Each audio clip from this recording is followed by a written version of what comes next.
Nah, kemudian saya masuk ke ini juga sekalian menjawab karena banyak pertanyaan-pertanyaan yang masuk secara apa orang Indonesia tuh harus secara konkret bisa apa sih gitu. Nah, ini memang sudah saya masukkan ke bagian penutup, yaitu pertama dan nomor satu itu dengar, dengar orang Papua ngomong apa. Itu kesalahan orang Indonesia yang kayak kalau orang Papua ngomong apa itu terutama kalau gue lihat debatnya di Twitter, aduh sakit kepala gue.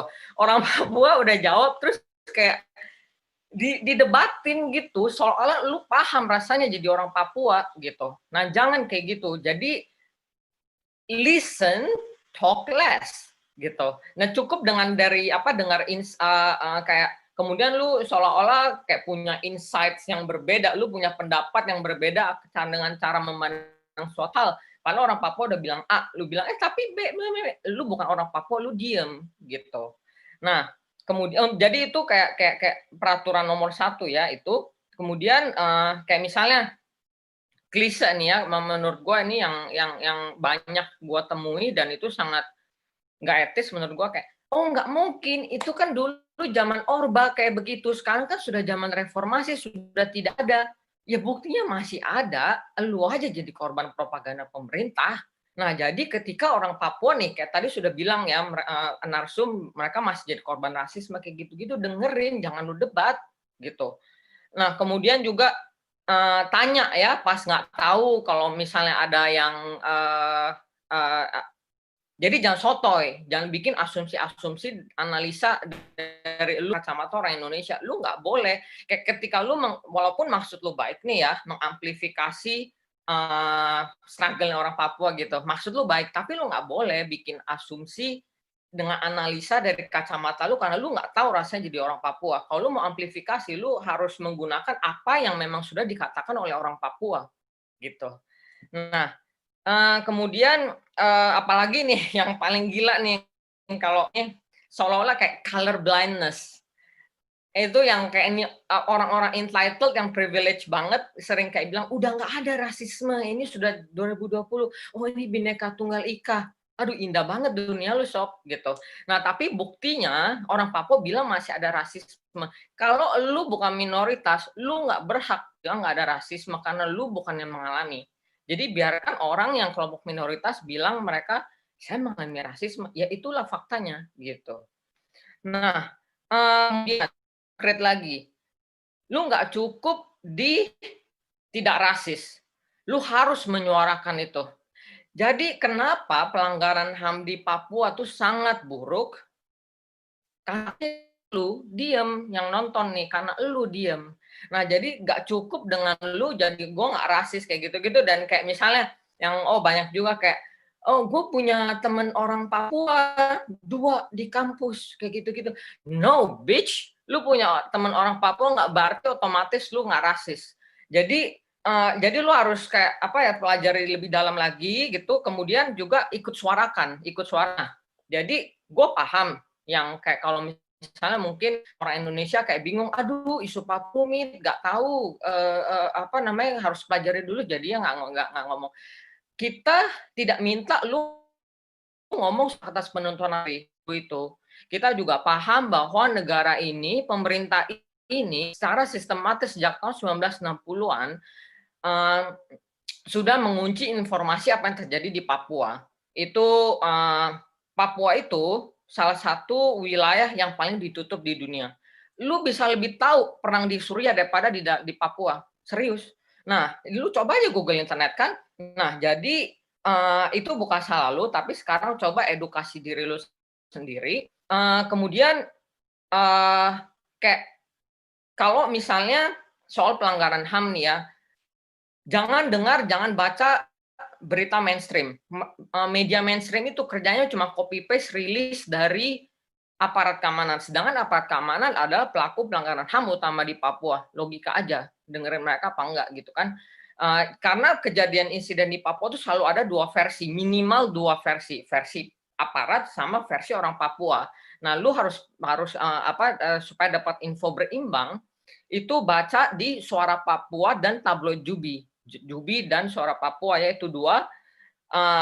Jakarta Post oke, Nah, tapi terutamanya yang media lokal itu Jubi dan Suara Papua. Kalau Jubi juga sudah terverifikasi di Dewan Pers.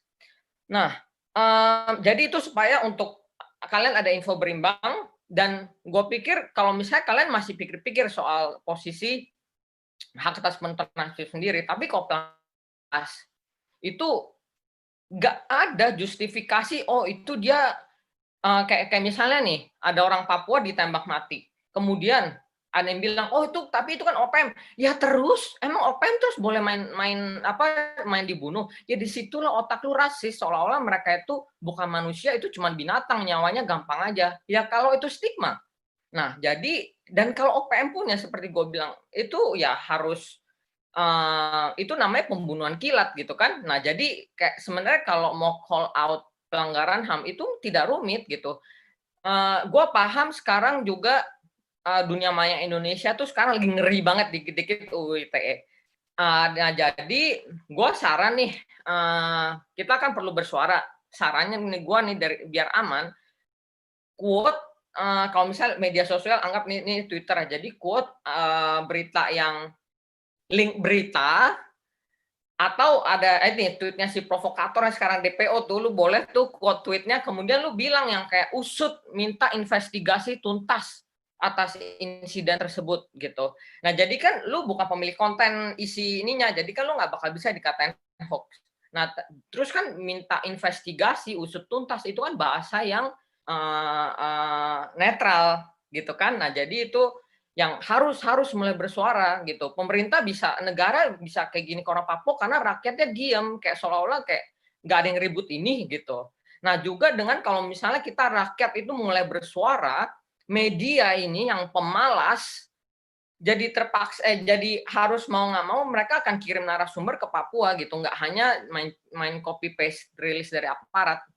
Nah kemudian soal ini poin gua terakhir ya.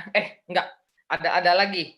Jadi yang praktikal lagi tadi sekalian ada yang tanya ya, bahan bacaan. Selain yang tadi udah gua sebut beritanya, itu juga Google Google West Papua Academic Journals pakai bahasa Inggris. Itu keluar tuh semua banyak. Gue ada bacaan bahasa Indonesia, tapi itu memang masih sangat minim. Kenapa?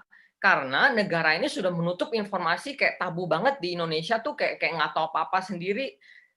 Jadi itu bacanya masih dikit gitu. Jadi karena masih dikit, jurnal-jurnal tuh juga kayak masih dikit. Gue kalau nyaranin kan gue provokator, ntar dikira gue lagi itu ya propaganda lagi ntar dibilangkan. Nah, jadi yang safe, yang aman, West Papua Academic Journals. Itu kalian nilai sendiri. Karena dulu itu juga kenapa gue dulu nasionalis banget, itu juga cara mata gue terbuka soal Papua dari Google baca Academic Journals itu.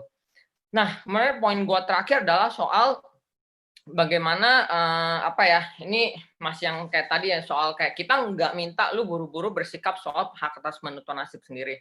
Nah tapi nih gue minta kalian bayangin, ada manusia, dia tidak punya kewarganegaraan, dia nggak punya identitas politik apapun, ras apa nggak ada nih, bayangin manusia. Kemudian manusia itu dia merasa terjajah dan dia merasa ingin bebas, dia ingin bebas.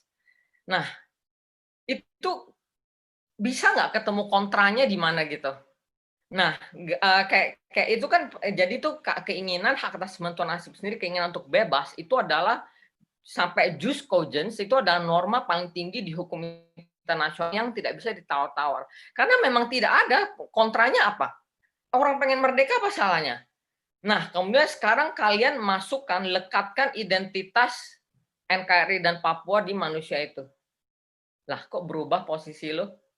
Itu karena ada nasionalisme lu di situ. Nasionalisme lu tuh yang bikin kabut di kepala, yang padahal nasionalisme itu adalah ideologi.